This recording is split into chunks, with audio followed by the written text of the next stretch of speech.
Have you ever wondered why some people can pick up a game and almost instantaneously start winning, getting kills and just being a general asset to whatever team they join, whereas other people spend weeks on the grind only to see slight improvement? Why is this? Why do some people have this natural talent for video games, where others have to grind out far longer just to see half the results? Some might say it's just the way they are, or that they were born with some crazy advanced mechanical skill. But what if I told you that wasn't the case? What if I told you that they knew something you didn't? Would you call me a liar? You see, I've been playing video games since I was a kid, like many of you, but for me it started with COD 4. For a long time I was just your average player, having fun and playing casually with my friends. But after the release of Modern Warfare 2, I found a deep love for competitive gaming. Now back then, competitive gaming wasn't the huge force that it is today.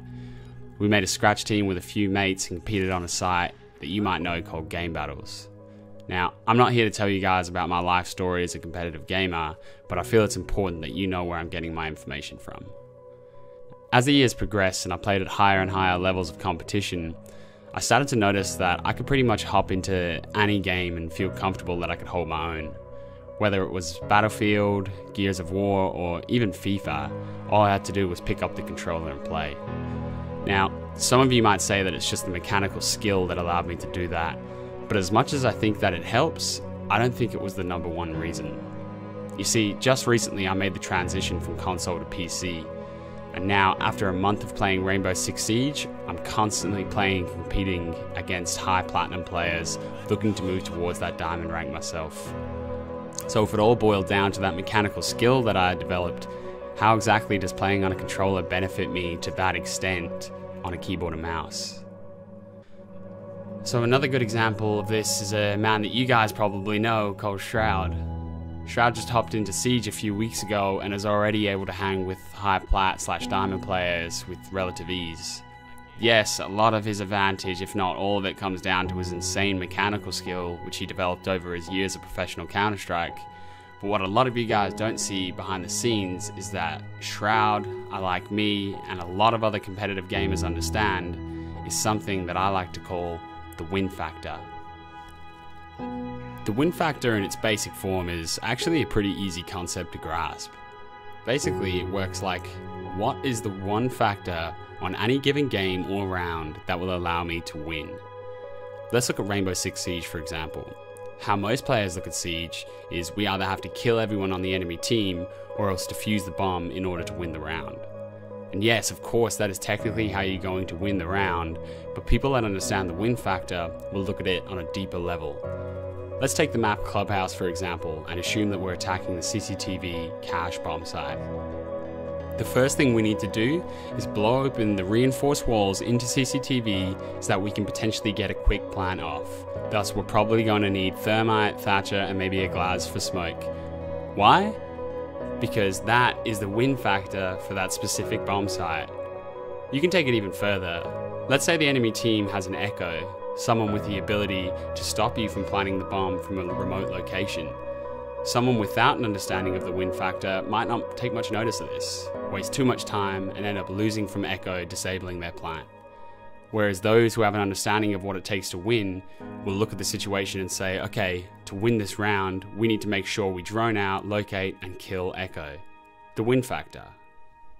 This way of thinking was something that I developed over the course of my competitive Call of Duty career. Prior to versing any team, we had to strategize and rehearse different ways to defend sites, as well as how we plan to attack. Even with this preparation, it wasn't uncommon for us to have to completely readapt our playstyle based on the isolated circumstances of any specific round. All of the hours spent grinding out matches of search and destroy against high-level competition forced me to become an analytical thinker when it came to gaming. So when I picked up a game like FIFA, after just a few minutes of playing against someone that was better than me, I was able to pick up on what they were doing that was difficult for me to deal with, implement it into my own game, and thus have a competitive match. Now, I'm not saying that you have to play years of competitive Call of Duty, or any game for that matter, to develop this way of thinking. I'm just simply telling you how I personally developed a skill while trying to give you an insight into how it works. So let's take the win factor to a different game, Fortnite. Anyone that played Fortnite in its early days would tell you that the number one factor in winning any gunfight is getting the high ground. Why? Largely down to pump shotguns. This gun used to be so powerful that if you landed a headshot on the enemy, regardless of their health, they were likely going to die. So getting the high ground became essential as it allowed a much easier headshot to be landed. And in a game that boils down to winning multiple engagements to get the win, or else hiding in a bush, the win factor was no secret. Get the high ground and make sure you have a pump shotgun. Do you see where I'm going with this? You see, winning games doesn't simply come down to killing everyone on the enemy team or defusing the bomb. On the contrary, it's far more complex than that. Yes, your mechanical skill is important, but it can only take you so far, unless your name is Shroud. But if you want to start winning more consistently and really become a better player, you have to start thinking like this, with the win factor in mind. Analyze situations. What's it going to take for me and my team to win this round? And if you don't know, maybe that's where you're falling down. Start researching different attack strategies for that specific site or map. Start watching Pro League. I guarantee you're going to start to see different patterns emerge. Once you begin to develop this way of thinking, I can almost guarantee you that you will see your win ratio go up. And no matter what game you decide to play in the future, you'll be able to pick it up with relative ease. Just like those other so-called naturally gifted gamers. Not so natural now, is it? So now that you have an understanding of the win factor, just how far do you think it can take you in your gaming career? See, that's what I'm trying to find out. Just 1 month ago, I set myself a challenge to see if it was possible for someone to go from 0 experience to a professional player in under 6 months' time. If you guys enjoy the video and are interested in seeing if I can pull off the impossible and actually go pro, please be sure to click that subscribe button and follow the journey. Muchos love, guys. I will see you in the next one. Peace.